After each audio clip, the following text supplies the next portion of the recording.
بسم اللہ الرحمن الرحیم۔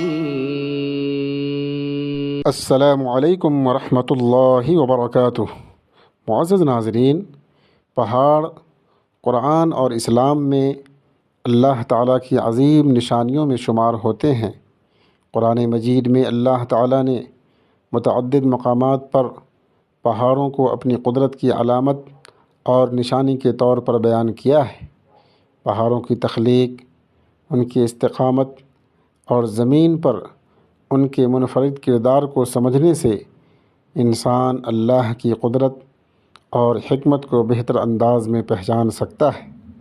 قرآن مجید میں کئی جگہوں پر اللہ تعالیٰ نے پہاڑوں کا ذکر کیا ہے تاکہ انسان کائنات کی تخلیق پر غور و فکر کرے اور اللہ کی عظمت کو پہچانے۔ قرآن مجید کی چند آیات یہ ہیں: اور کیا ہم نے زمین کو بچھونا اور پہاڑوں کو میخیں نہیں بنایا، اور زمین میں مضبوط پہاڑ رکھ دیے تاکہ وہ انہیں لے کر نہ کانپے، اور زمین میں پہاڑوں کو گاڑ دیا تاکہ تمہیں لے کر ڈگمگائے نہیں۔ ان آیات میں اللہ تعالیٰ نے پہاڑوں کو زمین کے توازن اور استحکام کا ذریعہ قرار دیا ہے۔ یہ آیات اس بات کی طرف اشارہ کرتی ہے کہ پہاڑ زمین پر میخوں کی طرح ہیں جو اسے ہلنے سے روکتے ہیں اور دنیا میں توازن کو برقرار رکھتے ہیں۔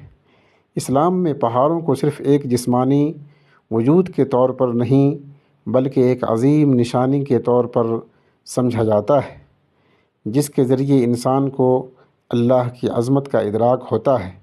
قرآن مجید میں اللہ تعالیٰ نے پہاڑوں کو ایک خاص مقصد کے تحت پیدا کیا ہے۔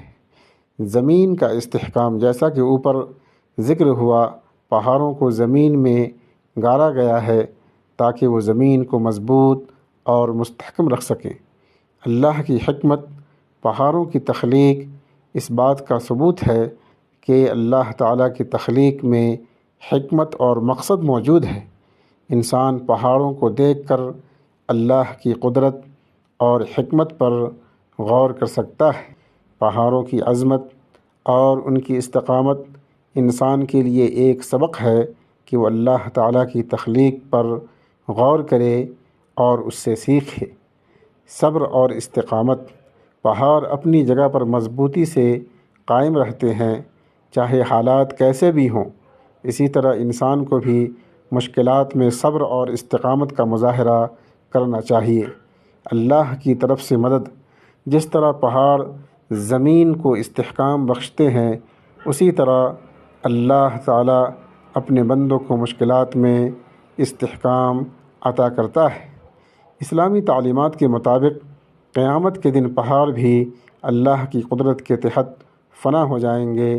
قرآن مجید میں اللہ تعالیٰ نے فرمایا: اور جب پہاڑ چورا چورا کر دیے جائیں گے اور پہاڑ ایسے ہو جائیں گے جیسے دھنی ہوئی روئی۔